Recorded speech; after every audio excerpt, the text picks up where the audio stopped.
I recruited Charlie A on that military base that he drove by on the way to Pelican Hill. On the base, he was in full fatigues. Rich Thawley walked me around his vineyard. I was trying to recruit him. He recruited me. Thank God. And guess what? I found someone. I went, oh, I'm not kidding you. I went, he's like Rod. He sees it. He's like my grandpa. He's like Papa. He sees me. He sees what I can be. He really cares about me. I want to be like him, and he cares about me. He was instantly my leader. And to this day he does. I'm going to get a text message. It's probably already there. I love you. I believe in you. It's the best you've ever done. Thank you. He always does it. He loves me. That's what a leader is. We're looking for those leaders. You got to face your Ray-Rays in life.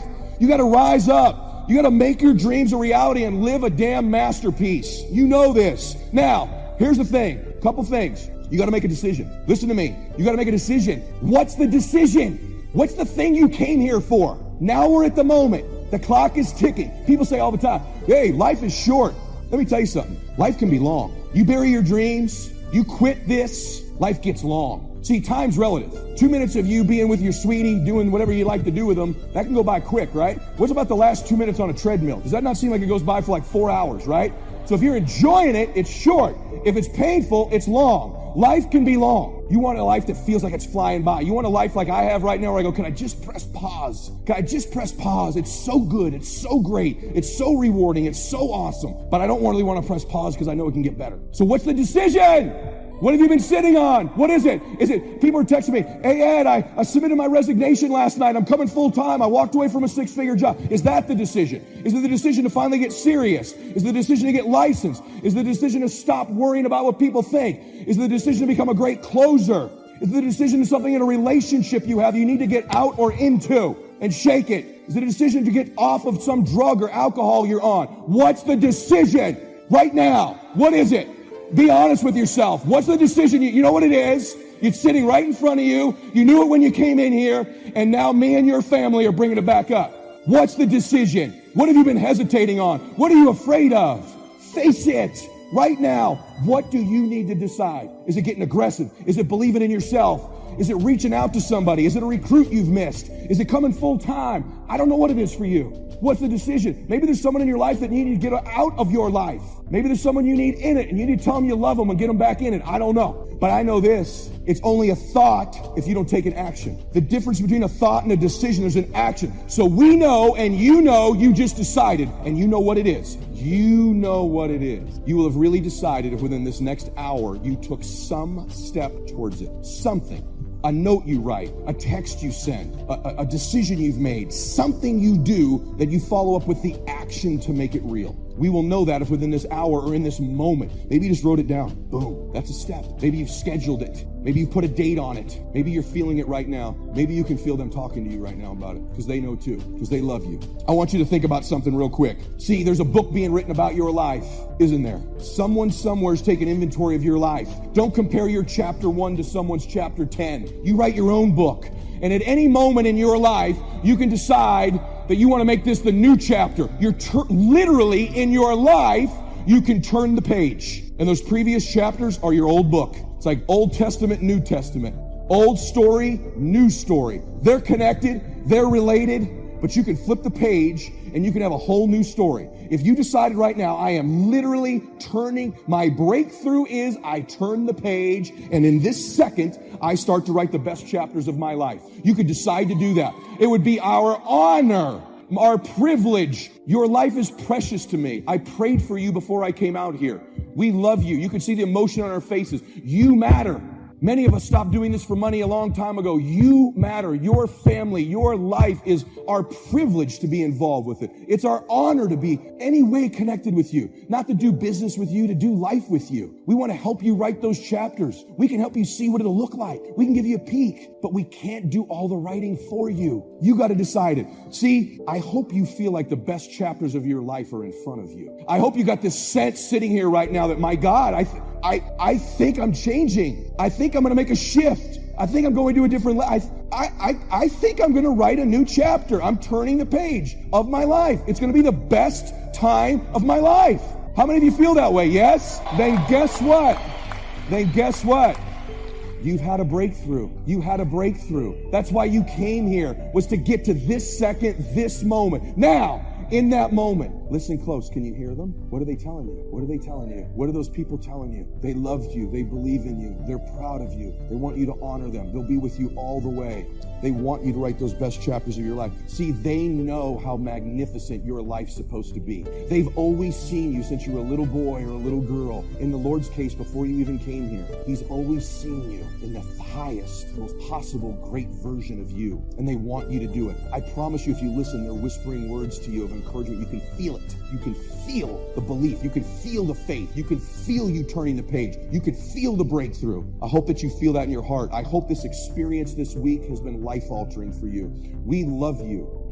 Now that takes us to the next level. If it's hard, why do people do it? You ask people who do faith. Why do they go it? People who climb mountains just for the sake of it. Nobody paying them to do it. Just do it. Somebody said, I'm going to run around the world. He said, well, why would somebody want to do that? I'm going to swim the Atlantic Channel. Why? Why do people do that? I wondered, why would a Nelson Mandela give up 26 years of his life? Why do people do that? Here's what I discovered in high school. High school, I decided I wanted to go out for football. Never forget this. And I discovered why people do things. You know why, ladies and gentlemen? Even though it's hard, it's worth it. It's worth it. See, one day we had Coach Alkin Hepburn had this plaque down there and this wood on the floor, on the ground. He said, Brown, come over here. Had my suit on. I said, yes, sir. He said, I'm going to have old Larry Littles down there. Old big Larry. Yes, sir. Big, fat, sorry Larry. Yes, sir. Brown, I want you to get down bull neck. Yes, sir. He said, I want you to run at Larry. I want you to put your helmet right in his pit, right up and hit his chest and knock him off that board. You hear me, Brown? You can do that. Yes, sir. Can you do that? Yes, sir. I said, hubba, hubba. I said, hubba, hubba. He said, Brown, I want you to knock him off. You're going to make the team. I know you can get him. All right. We'll get him. I'm sorry. Yeah. Knees knocking and everything. I said, yes, sir. Then he went down to Larry. Larry Littles, who played 12 years for the Miami Dolphins, all pro for 12 years. This is a bad, big dude. 250 pounds, strength, agile, and all muscle. He said, Larry,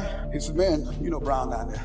He's down there talking about your mom and everything. He talked about how fat and sorry you are and how he's going to knock you off this board. Larry now spitting fire and growling and foaming at the mouth. And I'm looking at Larry saying, oh, hubba, hubba. He said, look at that fool down there growling. He told me he's going to scare you that you're going to leave. Are you going to leave? No, coach, I ain't going to leave. Go down there and knock him out the park. Boy, coach got back. He winked at me. Go get him, Brown. I went, hard. I ran into Larry with my helmet. Larry said, boom. I don't know where I landed. When they woke me up, I said, can y'all take this helmet off me for a minute? I said, y'all got any more positions out here? They said, like where? I said, don't y'all need an announcer? They said, Brian, where you going? I was crying. They said, man, some girls over there. I said, I don't care, man. I'm hurt. I said, that fool almost killed me, man. He said, Brian, you quit, man. I said, yeah. I said, what? I said, it ain't worth it, man. No, it ain't worth it. Y'all go ahead. Y'all crazy. I'll be your announcer, man. I was calling the game. I was up there in the booth. Call good games, too, because the pain wasn't worth it. And I'm saying to you, you know why people do what they do? The people who go after their stuff, what makes it worth it? It's got to be your passion. You got to love it, ladies and gentlemen. You got to love it. It's got to be what you are supposed to do. You want to sing, and even though they want to invite you to Carnegie Hall, you're going to sing to anybody that listen to you, including singing to yourself. I used to talk to my plants when nobody else would listen to me. You got to write, even if no one published your book, write, because that was given to you to do. You do what it is you're supposed to. You're supposed to build something. You're supposed to create something. I don't know how to do it. Learn. Do whatever is required. Just go out there. Old Testament says a unique scenario unfolded according to the law, and that was they worked 9 years, and the 10th year was a sabbatical. The 10th year, work 9, take the 10th year, and not just to relax, not just to replenish, not maybe just to get physically in shape. Change of pace, we call it in the modern society, but not just for that. I'm sure that in ancient days, that sabbatical was to go over the last 9 years, what went right and what went wrong, and what worked well and what didn't work well. And how did you grow, and how did you learn, and how did you change, and what have you got now after 9 years that you didn't have at the beginning of the 9 years? See, that's so valuable. A sabbatical, some time. There's also something to be said for solitude when you reflect. Sometimes you can reflect with somebody. Husband and wife reflect on the past year, right? Parents reflect with their children on the past year. How did we do it, and how didn't we do it, and how could we improve? Colleagues can reflect with each other. But now here's one of the most important. You got to learn to reflect with yourself. There's something to be said for solitude. There's something to be said for taking those occasions to shut out the world and shut out everything else for a while. I've got a motorhome. That's how I do it. my motorcycle on the back, and I head for the mountains and ride the Jeep Trail, where there's very few human beings on the Jeep Trail, or out in the desert somewhere. It's called my time to get away. When you live a very public life, you treasure solitude, a chance to reflect, go back over my life, go back over my skills, go back over my experience, alone. There are some things you need to do alone. Ponder, think, wonder, read, study, absorb, soak in, see if you can't become better this year than you were last year, better the next 9 than you were the first 9. Solitude. There's even a more modern advice that says, go to the closet for time of meditation, time of prayer. Go to the closet. Closet meaning what? Away. And there's even a graphic description of the away. It said, enter into your closet and what? Got some students here, I'm sure. What? Close the door. For what? Just to shut out everything. Life is experience, and touching and seeing and looking and doing and acting and disciplines and all the stuff. But sometimes, this is where this reflecting is so important, to shut the door,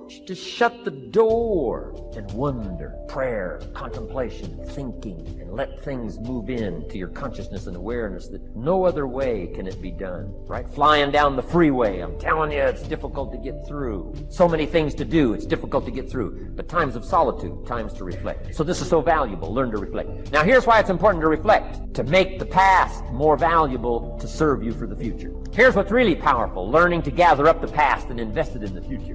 Gather up today and invest it in tomorrow. Gather up this week and invest it in the next week. Gather up this year and invest it in the next year. See, that's so powerful, rather than just hanging on one more year, hanging in there, seeing what's going to happen. Learn, study. This is part of the personal development quest. Becoming better than you are, more valuable than you are, not just in terms of economics, in terms of motherhood, in terms of fatherhood, in terms of being a better brother, a better colleague, making a better contribution to the family, to society, to the community, to the church, to the office, to the commitment, to the partnership. Doesn't matter what it is that has value. Work on yourself, then you bring more value to the partnership, to the marriage, to the franchise, to the corporation, to the enterprise, to the community, to the nation. Self-development, personal development. The best contribution you can make to someone else is self-development, not self-sacrifice. Self-sacrifice only earns contempt. Self-development earns respect. Pity the mother who says, I'm just going to give up my life for my children. Self-sacrifice is not noble. Self-investment is noble from self-development. If I work on myself and become more valuable, think of what that'll do for our friendship. I used to use the old expression, you take care of me and I'll take care of you. I found out how shallow and short-ended that was. And I changed it to read like this. I'll take care of me for you if you will please take care of you for me. And this is part of it, the personal development, that we work harder on ourselves than we do on our job. Now we bring that to the friendship. Now we bring that to the marriage. Now we bring that to the family relationship as a father, as a mother. And we develop the strength and we develop power.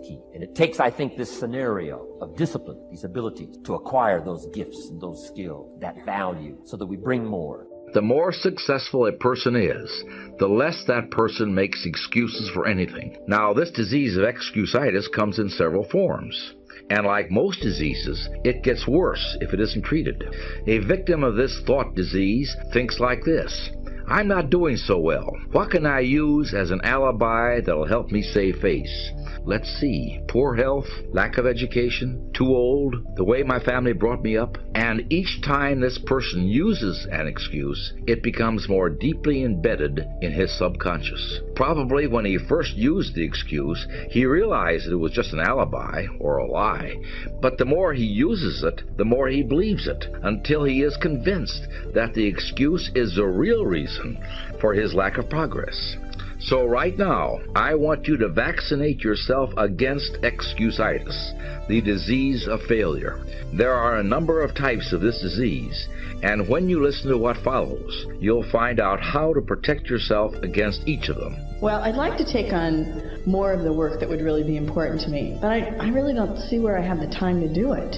I'm really rushed now just to finish the work that I already have. I can't imagine how I would find more hours in the day to finish more work. First, let's deal with what may be the most common form of excusitis: time. You hear this one everywhere. I don't have time, or not now, I'm too busy. People who make this excuse are saying, it takes every minute I've got just to keep up. So how do you expect me to put out the extra effort it takes to get ahead? But there's a basic fallacy in this excuse, and this is it. Everybody, whether you're the president of a big company or the paper boy, everybody has exactly the same amount amount of time. You and I both have 24 hours a day, 168 hours a week, no more, no less. The question is, what do you do with your time? Most people spend about 51 hours a week sleeping and about 50 hours a week at work, counting commuting time. So far, that's 101 hours.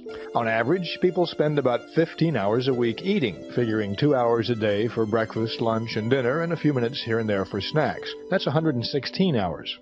Now throw in 24 hours a week for relaxing, reading, watching television, playing with the kids, making love with your spouse, and getting some exercise. That makes 140 hours. And on top of that, throw in 4 hours a week for going to church or watching a football game. That makes 144 hours. But remember, there are 168 hours in a week. So even after we've eaten, slept, worked, played, made love, and even watched a lot of television, we've still got 24 hours left over. You could watch another 6 hours of television a week and still have 18 hours unaccounted for. So where do people get this excuse? I haven't got enough time. There is just no truth to the statement. It simply is an alibi for mediocrity, for failing to give yourself the chance to succeed. Successful people don't say, I don't have time. Successful people welcome new challenges, and they find the time to meet them. There's an old business axiom that says, if you want something done, find the busiest person you can and get them to do it. The truth in that axiom is this: a busy person, a successful person, won't hide behind an excuse. That person wants challenges, wants more business, wants that additional assignment, because a successful person knows that success is a direct product of extra effort. That's the hard part, because you want to try to surround yourself with like-minded people, but you also got to understand, this is something my father told me a long time ago. I don't know if this translates to you. Let me see. My father said, everybody come with you, can't go with you. Now this is hood, you know what I mean? When I say hood, this is poor people think very richly. Everybody come with you, can't go with you, which means there are some people in your life that can only go with you to a certain point, and they can't go anymore because they cannot think. See, let's say, listen to me. You say, I want to be a doctor. I'm just using that. I couldn't have been a doctor. I'm not that smart. I can't read, that good. So me being a doctor was out the question. And then I don't really care for sick people. So it's just not a good look for me being a doctor. Let's say you want to be a doctor and you tell some people, I want to be a doctor. And you go to high school and you graduate from high school and they go, yeah, he's going to be a doctor. And then you go to college, and some people you go to college with drop out of college. And you stay and you say, I am still going to be a doctor. Well, the person that dropped out of college, how can they possibly believe that you will be a doctor when they can't even finish school themselves? So that person goes away. And you go a little bit higher. You graduate from college and you're getting ready to go to medical school, and the people that you went to college with, 2 of them drop off. If they don't get accepted into medical school, then they go away. So how can they possibly think that you will complete the task of being a doctor when they keep falling away? See, it's like this. Let me show you something. When a rocket ship takes off, back in the old days, there was 4 tanks of gas connected to this rocket ship. 4. In the USA at Cape Canaveral, Cape Kennedy, and they go 5, 4, 3, 2. And this rocket starts blasting up. It takes 4 tanks to get the rocket off the ground. But as soon as it comes off the ground, 2 of those tanks stay on the ground. Then as the rocket ship goes higher, back in the day when they used to show the rocket ships taking off, you see it getting high into the sky. You see 1 more tank fall off into the ocean. It falls into the ocean. Now there's only 1 tank. In order for this rocket to get into orbit, in order for you to get to where God wants you to go, eventually you will have to lose the other tank so that you can get into orbit and start orbiting the earth. If you do not get rid of the tanks along the way, you will be too heavy.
You got to get intense. Stop worrying about what everybody thinks about you. You got to get focused. I mean, really, let me prove to you focus, how easy focus is. Do me a favor. Look around the room right now and see if everything you can see that's brown. Just look for brown. Brown, brown, brown. You got to find something that's brown. Brown, brown, brown, brown, brown. Hurry up. See it, see it, see it. You got some brown stuff? See any brown? It's hard to find brown in here, isn't it? Make some crap up. See some brown. Okay, close your eyes. Close your eyes. Do it. Close them. Close them. Tell me everything you see that's blue. Here's my guess. You saw more brown than blue. Open your eyes back up. Now look around the room and find everything blue in the room. Do you see more blue now? Because guess what? We get what we're looking for. We filter out everything else in our life. You're going to get what you're looking for even if it doesn't even exist. Even if it's not even there. If you're looking for negatives, if you're looking for setbacks, if you're looking to be looked over, you will find it even though it's not supposed to be there. But if you're looking for victory, for winning, for recruits, for people to change your life, for magic moments, you will find them if you're looking for them. I promise you that's true in life. True? Since I met Rod, I've always looked for mentors. Always look for people to mentor me and grow me. And guess what? I find them because I'm looking for them. I always wanted big-time recruits like the Villalobos or the Charlie A's or the Olsons or players like that. Once I started looking for them, I found them. They were there all the time. How many of you would love a breakthrough? All right. Number one, you got to have a permeating attitude that you're going to win. You got to have a positive outlook. You got to be optimistic. You got to know you're going to win. You got to, right now, you got to say, I'm going to win. I don't mean just this contest. I don't mean the contest. I mean, I'm going to win. I'm going to win. My life is going to win. There's going to be a victorious life here. Because listen to me, the price you pay for losing here is too extreme. You have to carry the burden of failure the rest of your life. You carry that around with you if you fail here. The biggest thing that breaks my heart is you feel the spirit right now. And then when you get back, these dream stealers run into you. And they start to steal your dream. And you quit. You give up. You got to decide I'm going to win. You got to decide that the failure part of carrying failure, you've been exposed to what your life could be. If you fail here, the price is extreme. It's forever. You carry the failure forever. I'm being honest with you. I meet people oftentimes that say, I was in WFG. You really changed my life with this meeting. But. And they put their heads down. They've been carrying it. They carry it. They see these Facebooks and Instagrams and what we're doing. You got to know you're going to win. You got to sell out. Yeah, I'm telling you, you got to become a sellout. You need to sell out. You need to get obsessed. You got to get relentless. You got to be a road dog. You got to get intense. That's what you got to do. You got to put your head down for a 4 to 6 year window. I don't care if you're brand new or you're one of these front rows. We need 4 to 6 years right now, like the best you ever had. You can feel it from me right now. I've been doing this 25 years. I haven't felt like this in 20. This is going to be the best run we've had. We're playing offense again. We're selling the dream again. You can feel it. We got some swagger at this convention, don't we? You can feel it. You can see the videos. We need your best. Let's go on a run. See, we're a family. We're a dysfunctional family sometimes, but we're a damn family. We don't always get along, but at the end of the day, we've done something great together. We've made history together. biographies and autobiographies, the stories of successful people, unsuccessful people. There's some dramatic stuff, right? Over the last 100 years, it's been written biographies and autobiographies. Here's one of the best, the Bible. The Bible is a unique book because it's got a list of human stories on one side of the ledger, another list of human stories on the other side of the ledger. One's called examples, and the other's called warnings. And here's what we've got to have on biographies and autobiographies, both warnings and examples. In the Bible, the examples, the Bible says, look at these people's lives, follow them, follow their philosophy, follow their advice. Then we got the warnings, right? Don't do what these people did. Messed up their life, threw their life away. Vitally important, both sides of the scenario. Now, if your life story ever gets in one of those books, make sure they use it as an example, not a warning. Also, we need balance, both sides, balance, good and evil. Biographies, autobiographies. You need a book on Gandhi. You need a book on Hitler. One to illustrate how high a human being can go, and the other one to illustrate what? How low and despicable a human being can become. We need both sides of the scenario. Next, accounting.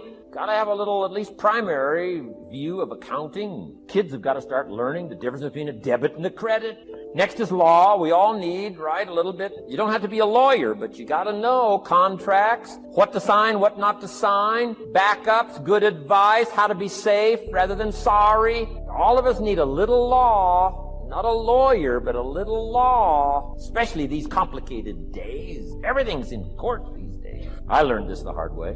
Company wanted to borrow money a long time ago, up in Canada. Company wanted to borrow some money. The bank said, well, yes, we will loan the company the money if Mr. Rohn will sign personally. And I wanted to play hero, and I knew the company could pay it back. $250,000. So I signed. No problem. Sure enough, within less than a year, they paid it all back. $250,000. I am now a hero. Well, about a year later, this company gets in financial trouble. They go back to the bank and borrow this $250,000 again. I said, I hope my phone doesn't ring because I won't sign the note this time. Because I knew they were in trouble. I knew they were probably going to go bankrupt. My phone never rang. I'm off the hook. Sure enough, within less than a year, the company goes bankrupt. Can't pay. But I get this letter from the bank saying, Dear Mr. Rohn, since the company cannot perform its obligation and pay this $250,000, and since we have here your personal guarantee, would you please send us your check for $250,000? I said, hey, hold it. There must be some mistake here.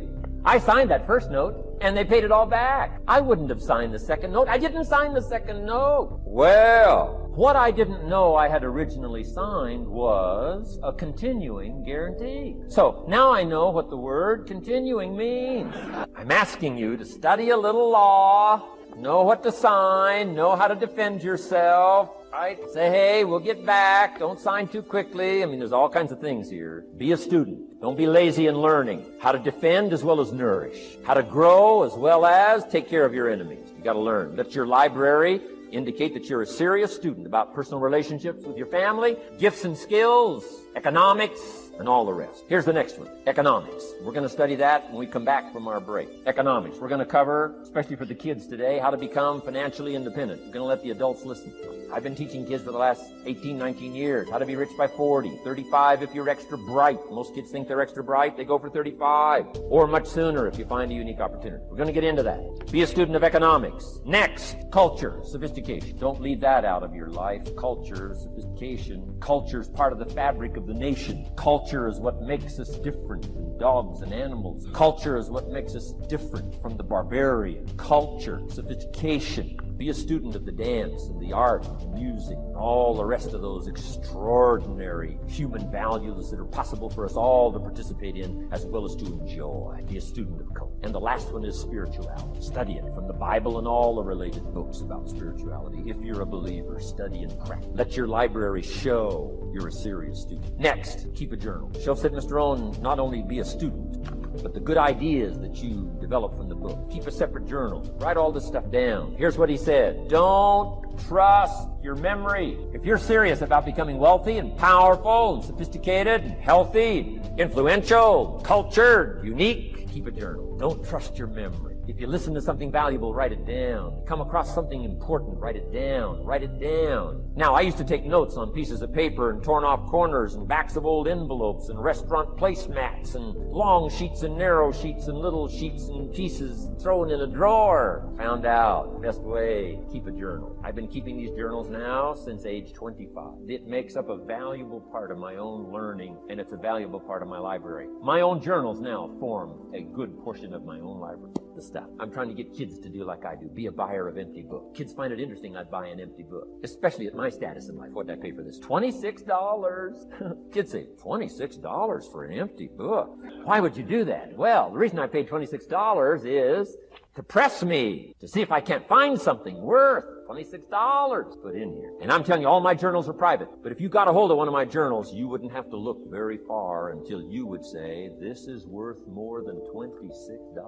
I must admit, if you got a glimpse of Mr. Rohn's journals, you'd have to say he is a serious, not just committed to his craft, but committed to life, committed to skills, committed to learning, to see what I can do with seed and soil and sunshine and rain and miracle and possibilities and turn it into equities of life and treasure, family relationships, enterprise, sales, management, gifts galore, everything you want, all available, especially in America. I'm asking you to keep a journal.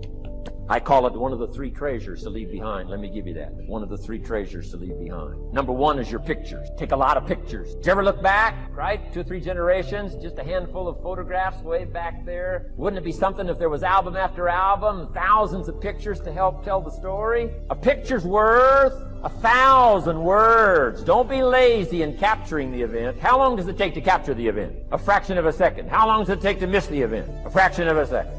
Errors in judgment or discipline. Take lots of pictures. Help tell the story. Click, click, got it. Click, click, got it. I go to Taiwan to lecture. Taipei, Taiwan. Grand Hotel. Neat place to do a weekend seminar. I got 1,000 students. Guess how many cameras? 1,000 cameras. They all bring their cameras. They wouldn't miss the event. Take pictures. Takes me more time to take pictures than it does to do the lectures. Here's my new American friend. Here's my new American friend. Click, click, save it. Got it. 1,000 words, each one. What a scenario. Don't miss it. When you're gone, one of the things to leave behind, the treasure in picture as well as in word. Next, your library. The library that you gathered, that taught you, that instructed you, that helped you to defend your ideal, that helped you to develop a philosophy, that helped you to become wealthy and powerful and healthy and sophisticated and unique. The library that helped you conquer some disease. The library that helped you to conquer poverty. The library that caused you to walk away from the ghetto. The library, the books that instructed you, fed your mind and fed your soul. Leave your library behind. One of the greatest gifts you can leave behind is your library. Stepping stones out of the darkness into the light. Your library. So leave your books behind. Your books will be more valuable than your couch. Your books. Your books. Your books. And third is your journals. The ideas that you picked up. The notes you took at seminars like this. Wherever you found an occasion to gather something valuable and put it in here so you could go back over it, go back over it. Repetition is the mother of skill. Read it one more time. Learn it one more time. See if you can digest it one more time. Let it coach you one more time. Let it teach you one more time. Let it inspire you one more time. Words are inspirational. The lyrics of a song. And not just read it once. That's why we put our stuff on cassettes so you can go through it again and again and again. If you hear a beautiful song that does something to you, you don't say, well, that's enough. Don't need to hear that again. No. Wouldn't you want to hear it again, hear it again, hear it again? Let it instruct you. Let it feed you. Let it teach you. Take you on wings of emotional journeys. Wouldn't you want to do that again? The answer is yes. That's what's so important. Here's what's important. One of the things to leave behind, that's your journal. All the stuff you took the meticulous time to gather. One of the greatest proofs that you're a serious student. When the challenges of life come your way, you've got to find ways to increase your sense of self-appreciation, because if you don't, you're bombarded with negative stuff every day that beats you down, and you will find yourself unconsciously engaged in self-destructive behavior. If you don't program yourself, life will program you. So you want to have an agenda for your life. It's necessary that you have some direction for your life. A friend at the National Speakers Convention gave us a presentation, and it really struck me. He was talking about when he was traveling across Europe, Warren Gresham, and he said at different points, soldiers would wake them up on their journey and ask him the question. And I posed this to you. The question was, where have you been? Why are you here? And where are you going?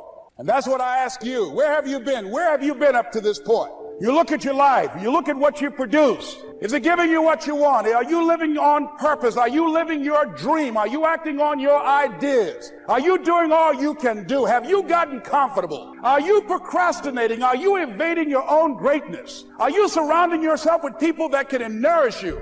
Are you challenging yourself? Are you experimenting? Are you learning something different? Is your life an adventure or is it boring? Where have you been? Why are you here? What brought you here? Investing the time, the money. What brought you here? And where are you going? What is it that you can get out of this session, out of this lecture? That when you leave here, rather than this just being a spectator event, that you got some idea, some dream, that you might have to go back and brush it off and look at it again and say, I've got to do this. This is my stuff. This is what I'm supposed to do. This is why I showed up. Where are you going with your life? What decisions are you making right now as you look into the future? Are you experimenting to find out what other talents and abilities that you have? See, we're in a time right now. The day is gone where you could just go to college and get out and get a job and work 30 or 40 years with job security and retire with a gold watch. The gold watch days are gone. Brand new day, party's over. So now you have got to be multi-talented and multi-skilled. You've got to use all your stuff. You don't know what else you can do. I didn't know I can do what I'm doing right now. It's necessary that you stretch and challenge yourself and say, let me see. I start out as a trainer. I'm a trainer. That's what I am. That's what my expertise was in. And then I decided, let me see, can I speak? And then I discovered, hey, I can do that. What if I hadn't tried to do that and just been satisfied with just being a trainer, with a limited vision of myself? And then after training, and then I said, well, maybe I can go into business for myself. And I started speaking, going into business for myself. Well, maybe I could train other speakers and teach them how to go into business for themselves.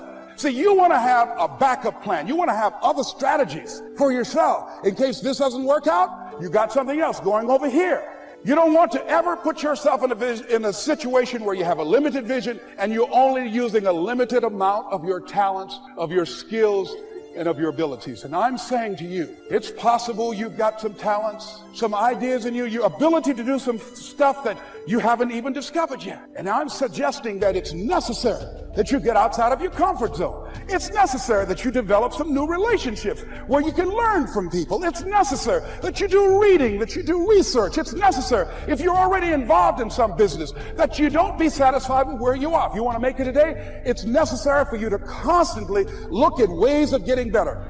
Not only is it possible for you to have your dream, and it's necessary for you to challenge yourself to go after it and get better and leverage relationships that can help you get to where you want to go, but it's you. The major key to your reaching your dream, your living up to your greatness, your making your contribution is you. If the economy is good, fantastic. If the banks are loaning money, that's great. If people are positive, that's great. You don't have any opposition, that's great. But the major key to your making things happen in your life is you. When I wanted to get on public television, they told me, you can't do that. So wait a minute, I've seen these other people on. It's possible I can get on. Leo Biscaya, John Bradshaw. It's possible. Wait a minute. Hold on, time out. Let's be realistic. Come on, be logical. I said, well, wait a minute. Why can't I do it? Well, let's look here. Think about guys who have credentials, all kind of credentials. You don't have any college training. They're not going to put you on television. Give me a break. I said, thank you for that. God love you, and I'm trying. And went on about my business. You hear me? Let me tell you something. What people think about you and the possibilities for your dream is none of your business. That's their business. They have no imagination, ladies and gentlemen. They're living out of the past, out of their memory. Their attitude is it can't be done because they haven't seen it. They're judging according to appearances. The people that are going to make it in the future, the people that are making it today, let me share something with you. History is being read, but it's also being written by people with imagination.